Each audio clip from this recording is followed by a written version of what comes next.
For the people. தமிழ்நாட்டுல மீண்டும் ஒரு ஆணவ கொலை நடந்திருக்கு. அத பத்தி நம்ம விவாதிக்க, விடுதலை சிறுத்தை கட்சியோட சேலத்தின் முன்னாள் மாவட்ட செயலாளர் வசந்த் அவங்க வந்திருக்காங்க. வணக்கம் சார். வணக்கம்மா.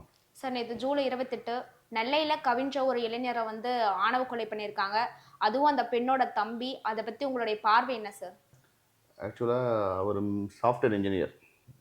கவின் செல்வ கணேசன் பேரு. மந்த்லி 2 lakhs சேலரி வாங்குறாப்புல. அவங்க உண்மையாலுமே ஒன்றும் சொல்லப்போனால் அந்த பொண்ணை லவ் பண்ணாங்களா இல்லையானே யாருக்குமே தெரியாது.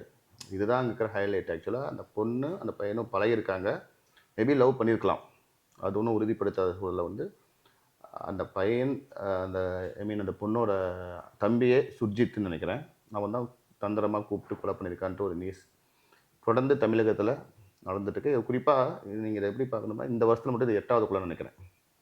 ஆணவ படுகொலை வந்து இது 8வது கொலை.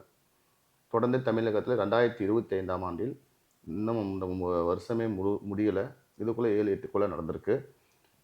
இது என்னுடைய பார்வைன்னு பார்த்தா இந்திய அளவில் கடைசி 5 ஆண்டில் 203 ஆணவ படுகொலை நடந்திருக்கு இந்திய அளவில்.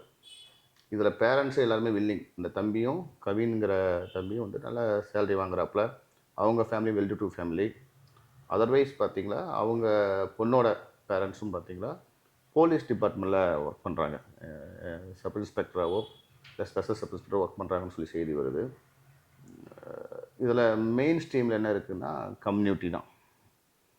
இது ஆணவ படுகொலைங்கிற காரணமே வந்து கம்யூனிட்டி தாங்கிறது எல்லா இடத்துலையுமே ஒவ்வொரு டைமும் நம்ம நிரூபிச்சுட்டு வரோம். இந்த கொலையை பொறுத்த வரைக்கும் என்னுடைய பார்வையாக பார்த்தா வெறும் கம்யூனிட்டிங்கிறத தாண்டி தான் சாதிய திமிரை ஒரு பொண்ணின் மீது தான் திணிக்கிறாங்கன்னு சொல்ல முடியும். உன்னுடைய சாதி திமிர் வந்து ஒரு பெண்கிட்ட தான் இருக்குது. பெண்ணோட ஒரு அவங்களுடைய காதல்லையோ இல்லை அவங்க வாழ்வியல்லையோ அப்படி தான் இருக்குதுன்னு நான் பார்க்குறேன்.